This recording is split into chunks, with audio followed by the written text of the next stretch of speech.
सल्लल्लाहु अलैका या रसूल अल्लाह। मर्तबा का वाकया है, एक बादशाह को अल्लाह ने खूब दौलत अता की, मगर वो अल्लाह को भूल गया। और जब अल्लाह को भूल गया, अब गरीबों से मुरब्बत खत्म हो गई, गरीबों से मोहब्बत खत्म हो गई, दीन की राह में अखराजात खत्म हो गए। अब वो अपनी दौलत को उड़ाता गुनाहों की राह में, गुनाहों के अड्डों पर। एक दिन उसको जो है वो एक अजीब सा तसव्वुर आया कि आज मैं जो है एक बेहतरीन मकान बनाऊंगा अपने लिए। और बड़े बड़े इंजीनियरों को, बड़े बड़े प्लानरों को उसने बुलाया, और बुलाने के बाद उसने जो है वो नक्शा वगैरह तैयार किया। उसका महल बन गया। जब महल बना तो उस महल के करीब में एक छोटी सी एक बूढ़ी औरत की कुटिया थी। उसकी कुटिया, जब लोग महल देखने आते तो कहते सब कुछ अच्छा है, लेकिन बुढ़िया की कुटिया महल के करीब में ऐसी लगती है जैसे मखमल में टाट का पेवन। अगर ये कुटिया हट जाए तो बहुत बेहतर हो। चढ़ाने वाले चढ़ाते, जब दौलत आती है तो लोग बहुत चढ़ाते हैं, शोहरत मिलती है तो लोग बहुत चढ़ाते हैं। उस वक्त इंसान को सोचना चाहिए कि मैं इंसान हूं, कितना भी दौलतमंद बन गया मगर मैं इंसान हूं। और यह भी याद रखना चाहिए, जब अल्लाह माल दे, दौलत दे, तो इंसान को अपने पिछले दिन कभी नहीं भूलना चाहिए। जब थोड़ी सी दौलत मिलती है तो आदमी अपनी औकात ही भूल जाता है। वो समझता है जैसे मैं हूं वैसा कोई नहीं, और फिर खुदा उनको तबाह कर देता है, अल्लाह उनसे नेमतें छीन लेता है। याद रखना, जितने भी मेरे भाई यहां बैठे, मेरी बहनें यहां पर मौजूद है, मैं उन सबको कहता हूं, अल्लाह हर इंसान को दौलत देकर आजमाता है कि ये मुझे याद रखता है या मुझे भूल जाता है।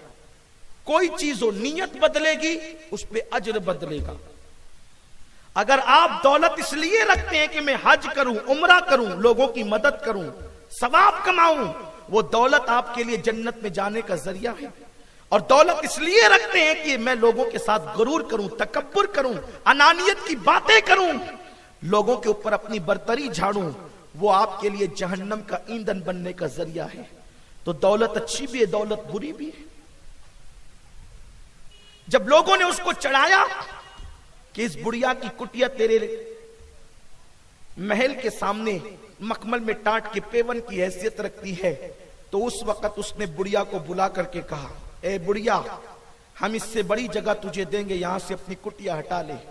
उसने कहा, मैं बरसों से रहती हूं, जवानी से बूढ़ी हो गई हूं यहां, और मैं इस कुटिया से मेरा दिल लग गया है, इसलिए मैं यहां से नहीं जाना चाहती। बुढ़िया अपने काम से कहीं गई थी, और जब वो काम से गई थी, इसके कारिंदों ने उसकी कुटिया को साफ कर दिया, उसकी कुटिया को तोड़ दिया। जब बुढ़िया वापस आई, अपनी टूटी हुई कुटिया को देखा, कोई उसका मददगार न था, कोई उसका मुआविन न था, कोई उसकी हिमायत करने वाला न था। जाहिर सी बात है, बादशाह के खिलाफ कौन उसकी मदद करता। ऐसे में बुढ़िया की नजरें आसमान की तरफ उठी। और याद रखना, मजलूम की आह बहुत खतरनाक होती है। मजलूम की आह सीधा बाबे इजाबत इलाही से जाके टकराती है। मैं अपने उन भाइयों को भी पैगाम देता हूं, जब तक गरीब रहते हैं, बीवी के साथ बड़ी मोहब्बत होती है, थोड़ा सा माल आता है, किसी के चक्कर में पड़ जाते हैं, अफेयर के मामलात में पड़ जाते हैं, बीवी पूरी पूरी रात इंतजार कर रही है मेरा शौहर कब आएगा, लेकिन ये तो कहीं और गुलछर्रे उड़ा रहा है, क्योंकि दौलत के नशे में अल्लाह को भूल चुका, अंजाम से बेखबर हो गया। तो अब किसी लॉज में कहीं, पिकनिक के नाम पे कहीं, किसी औरत के साथ कहीं गुलछर्रे उड़ा रहा है।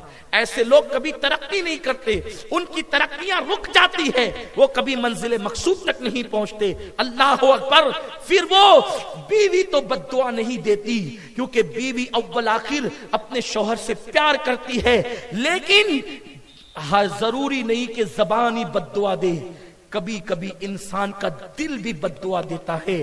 जबान की बद्दुआ उतनी खतरनाक नहीं होती जितना दिल की बद्दुआ खतरनाक होती है, दौलत के बल पर, पिकनिक के नाम पर जिना के अड्डों पे जाने वाले वो नौजवान जो अपनी बीवी जिसने गुर्बत में साथ दिया था, जिसने गरीबी में जो है वो साथ थी, जिसने गुर्बत में आपके कदम से कदम मिलाया था, आपको हौसला और हिम्मत दी थी, थोड़ी सी दौलत आने के बाद जब आपको पर लगने लगते हैं और वो रात की तन्हाइयों के अंदर बिस्तर पे करवटें बदलती है, तो उसकी एक एक करवट उसके दिल की आह का जरिया बन जाती है और वो बाबे इजाबत इलाही से टकराती है और इंसान की फिर उल्टी गिनती शुरू हो जाती है।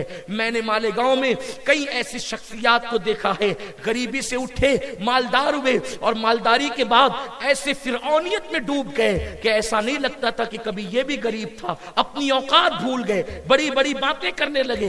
पान खाने के लिए औरंगाबाद जा रहे हैं, कोई 5000 का पान खा रहा है, कोई 2000 का पान खा रहा है, ये है पान खा के थूक रहे हैं। मुझे बताओ, जो कौम, जिस कौम की बेटियां, यतीम बच्चे होटलों पे पच्चरी करे, क्या उस कौम को ये ज़ेबा है कि वो 2-2 हजार के पान खा के थूक दें?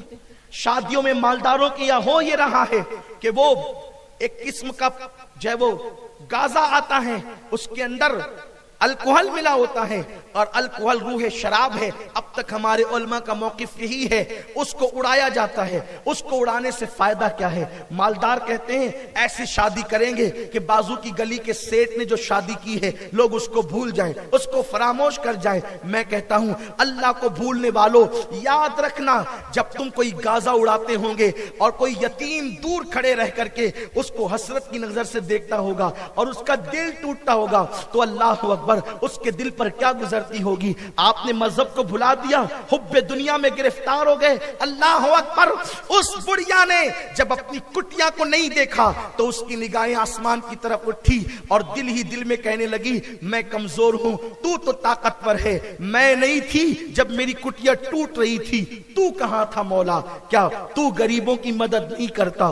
बस आहोजारी से इतने ही बात कहनी थी कि एक जलजला आया और उसका पूरा महल जमीन के अंदर धंस गया और लोगों के लिए इबरत का निशान बन गया। मेरे प्यारे आका अलैहि सलाम के प्यारे दीवानों, आज लोगों को थोड़ी सी दौलत